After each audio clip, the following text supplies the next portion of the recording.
其他的县市今仔日开学嘛，拢真艰辛。像花莲的中原国小开学典礼就改做线顶视讯，这个新竹市长林志坚一透早嘛到关东国小来视察。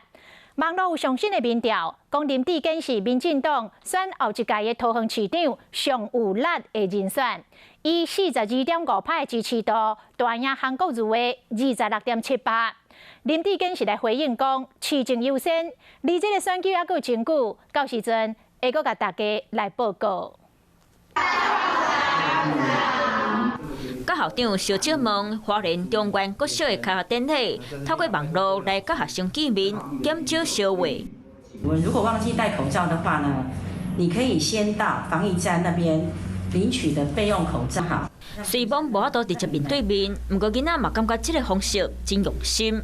感觉还不错，比较新奇。进校门要量体温，或是要戴口罩这样子。那教室也都会保持通风。防疫爱做个真点点，新的市长林志坚下早嘛来到学校。没有赖床的请举手。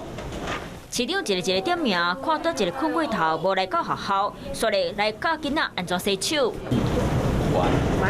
手腕。确保学校的防疫拢做个真好。2022敢会想要选桃园市长？一份网络媒体调查，林志坚若是和高雄市前市长韩国瑜拼，林志坚会以42.5%的支持度，拼赢过韩国瑜的26.7%。选举的时间还相当的久了哦。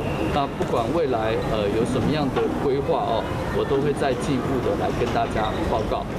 离选举还有2月时间，林志坚嘛讲，伊会继续推动市政，卖和桃园市长郑文灿继续交流合作。